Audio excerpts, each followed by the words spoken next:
شالوم شالوم شالوم بيتسب እግዚአብሔር አምላኽ ከመይ ሓዲርኩም ሰላምን ጸጋን ክርስቶስ ምስ ኩልኹም እዩ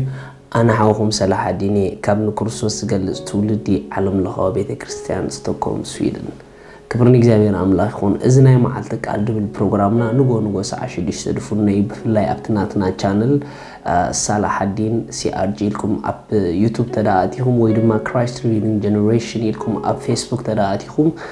ላይክ ሰብስክራይብ ዝገበርኩም ኩሉ ግዜ ንጎ ሰዓ 6 ቀጥታ ትረኽቦ ትኽእልኹም ማለት እዩ ክብርን እግዚአብሔር አምላኽ ይኹን ሎም ድማ ነዚ መዓልቲ ዝኸውን ቃል ክንካፈሊና ሎም እንካፈል ቃል ትህኪት ድብል እዩ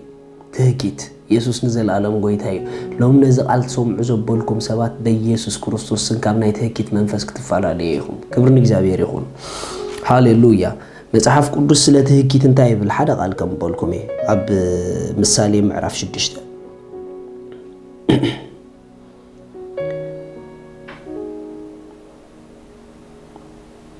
ምሳሌ ምዕራፍ 6 ካብ ጥቕሲ 6 ክንበልኩም ኣታሃካይ ናብ ጻጸኺት መገዱ ተመልከትሞ ጠቢብ ኩን ወይ ሓለቓ ወይ ኣዛዚ ወይ ገዛኢ የብሉን ግናኸ ቀለቡ ብሓጋይ የዳሉ ምግቡ ድማ ብቐውዒ ይእክብ ኣታሃካይ ክሳዕ መዓስ ኢኻ በጥ ክትብል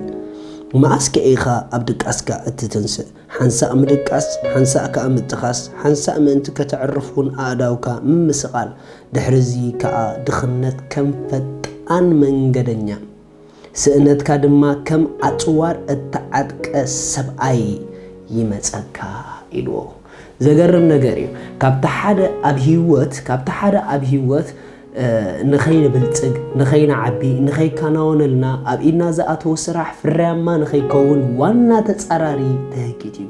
ትህኪት ኣብ ዘለዎ መፍራይ የለን ትህኪት ኣብ ዘለዎ ምክንዋን የለን ትህኪት ኣብ ዘለዎ ዓወት የለን ብዙሕ ግዜ ትህኪት ሓቂ ተመሲሉ ብህይወትና ዝሰርሕ ሓቂ ተመሲሉ ብናብራና ዝኣቱ ሓቂ ተመሲሉ ይኽብለኩም ከለኹ ኣብ ከንዕርፈሉ ዘይግብአና ግዜ ንኸነዕርፍ ኣካላትና ከም ዝደኸመ ኮይኑ ብደኻም ኣካላትና ተመሲሉ ብዝተፈላለየ መገዲ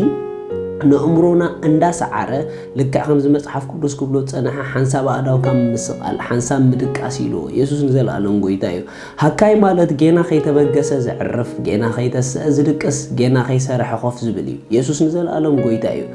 ትህኪት ድማ ካብቲ ዋና ጸረ ግዜ እዩ ትህኪት ኣብ ዘለዎ ኩሉ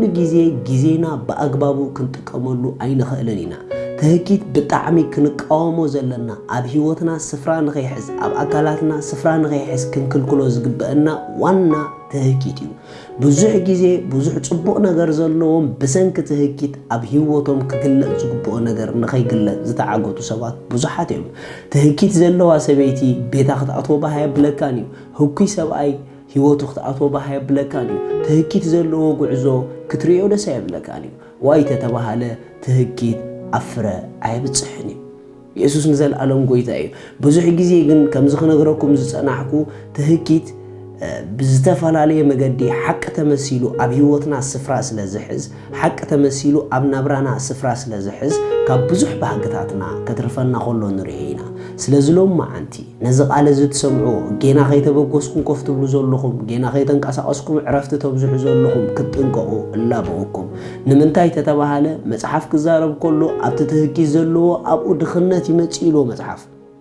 ድሕሪ እዚ ከዓ ድኽነት ከም ፈጣን መንገደኛ ኢሉ ሪኢኹም ትህኪት ካብቲ ሓደ ንድኽነት ንህይወትና ክቆጻጸር ዌልካም ኢሉ ኣፍ ደገ ዝኸፍት ትህኪት እዩ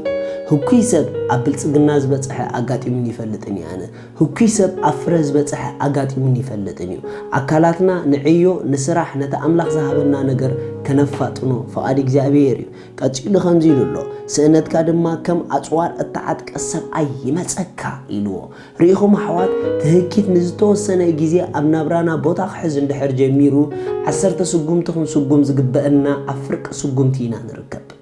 ኣይገርመኩምን 10 ስጉምትን ፍርቂ ስጉምትን ብጣዕሚ ይፍልል ዘለዎ እቲ ተዋሂቡና ዝነበረ ግዜና 10 ስጉምቲ ዝኸውን እዩ በሰንኪ ትህኪት ኣብ ህይወትና ስፍራ መሓዙ ግን ኣብ ፍርቂ ስጉሚትና ዘለና ኣብቲ ክንበጽሖ ዝግበአና ሰዓት ኣብቲ ክንበጽሖ ዝግበአና ስፍራ ዘይመብጻሕና ድማ ኣብ ህይወትና ዝፈጥሮ ጸቕጢ ኣሎ ዳስዋይ ብትህኪት ዝተተሓዙ ሰባት ኩሉ ግዜ ኣብ ህይወቶም ጸቕጢ ኣሎ ጭንቀት ኣሎ ዓቕሊ ጽበት ኣሎ ንምንታይ ተዳኢልኩምኒ እቲ ዘለውዎ ከም ትኽህልዎ ዝግብኦም ስለዘየለዎ እቲ ዘለውዎ ስፍርኦም ስለዘይኮነ 10 እዮም ክኾኑ ነይሮም ትህኪት ኣብ ህይወቶም ዕድል ስለዝሃብዎ ግን ኣብ ፍርቂ እዮም ዘለዉ ክብርና ኣምላኽ ይኹን ካብቲ ሓደ ናይ ትህኪት ባህሪ እንተዳሪኢኹሞ ካብቲ ሓደ ናይ ትህኪት ባህሪ እንተዳሪኢኹሞ ነገር ንጽባሕ ባህሊ ትህኪት ነገር ንጽባሕ ባህሊ እዩ ሕጂ ክጅመር ዝግበኦ ጉዳይ ሕጂ ክትኣትዎ ዝግበአካ ጉዳይ ሕጂ ክጅምርዮ ዝግበአካ ጉዳይ ንዝተረድአካ ሓቂ ኣብቲ ዝተረድአካ ግዜ ከም ዘይትስጉም ዝገብረኪ ትህኪት እዩ ጽባሕ ክጅምሮ ባህሊ ትህኪት ጽባሕ ክገብሮ ባህሊ ትህኪት ኩሉ ግዜ ህውክያት ሰባት እንድሕርኢኩሞም ንዝኣመኑሉ ነገር ሽዑ ይጅምርዎን እዮም ንጽባሕ እዮም ለጽንሕዎ ክልወጥ ይደልዩ ንጽባሕ እዮም ለጽንሕዎ ገለ ክጅምር ይደልዩ ንጽባሕ እዮም ለጽንሕዎ ምኽንያቱ ትህኪት ነገር ንጽባሕ እንዳበለ ነገር ከይገበርካዮ ግዜ ዝበልዕ መንፈስ እዩ ስለዚ ሎማዓንቲ ካብቲ ሓደ ንትህኪት ንሰብረሉ መንገዲ ክነግረኩም ካብቲ ሓደ ንትህኪት ንሰብረሉ መንገዲ ንዝኣመንኩምሉን ክኸውን ኣለዎ ንትብልዎም ነገር ኣብ ሰዓቱ ንምዃን ርእስኹም ሃቡ ንጽባሕ ምባል ግደፍዎ ዝኣመንኩሉ ሎሚ ጀምርዮ ዝኣመንካዮ ሎሚ ጀምሮ ንጽባሕ ዝብል ቋንቋ ነገር ንኸይግበር ክግድበካ ክእል እዩ ምኽንያቱ ናይ ትህኪት ባህሪ ንጽባሕ ባህሊ እዩ ኢየሱስ ክርስቶስ ንዘለዓለም ጎይታ እዩ ብዙሓት ሰባት ብሰንኪ ትህኪት ሕልሞም ኣብ ኢዶም ክጭበጥ ኣይከኣለን ንምንታይ ተተባሃለ ትህኪት ንሕልምኻ ኩሉ ግዜ ንጽባሕ እንዳበለ ካባኻ የርሕቆ እዩ ኣባኻ ግን ኣይብጽሖን እዩ ስለዚ በዚ መዓልቲ ነዚ ቃል ዝሰምዑ ዘለኹም መጽሓፍ ቅዱስ ስለ ግራት ሃካይ ክዛረብ ከሎ ብጫካ ዝተሸፈነ ኢልዎ ዋይ ተተባሃለ ግራት ሃካይ ንሰናይ ነገር ንምፍራይ ትግራት ተዋሂቡ ነይሩ ግን ዋና ትግራት ሃካይ ስለ ዝኾነ መካበቢያ ትግራት ዝፈረሰ ኢልዎ ኣይገርመኩምን ኣሕዋት ናይ ሃካይ ህይወት ልክዕ ኮሚያ ዝፈረሰት ህይወት እያ ክበቁለላ ዘይግብኦ ነገር እተብቁል ህይወት እያ ንምንታይ ተተባሃለ ኣብ ህይወት ለውጢ ስለ ዘይቋርጽ ትህኪት እንተዳኣሎ ኮይኑ ክፈሪ ዝግብኦ ይፈርኒ ክፈሪ ዘይግብኦ ነገር ግን ኣብ ህይወትና ይፈሪ ቀጽሪ ጉዕዞና ቀጽሪ ህይወትና ይፈርስ ዋይ ተተባሃለ ትህኪት ኣብ ዘለዎ መፍራስ ኣሎ ትህኪት ኣብ ዘለዎ ምድንጓይ ኣሎ ትህኪት ኣብ ዘለዎ ዘይምፍራይን ዘይምክንዋንን ኣሎ ትህኪት ኣብ ዘለዎ ዘይምብጋስ ኣሎ ህኩይ ሰብ ኣይብገስን እዩ ህኩይ ሰብ ጽባሕ ባህሊ እዩ ኣብ ጽባሕ ትብሉ ዘለኹም ሰባት ሎሚ መልእኽቲ በኩም ኣለኹ ዝኣመንኩምሉ ነገር ሕጂ ጀምርዎ ኣምላኽ ሰማይ ድማ ከቕንዐልኩም እዩ ሻሎም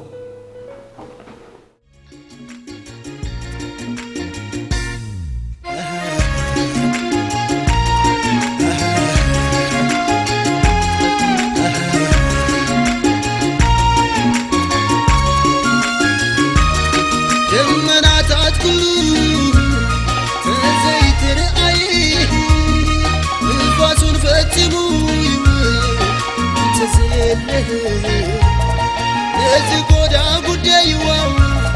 Why you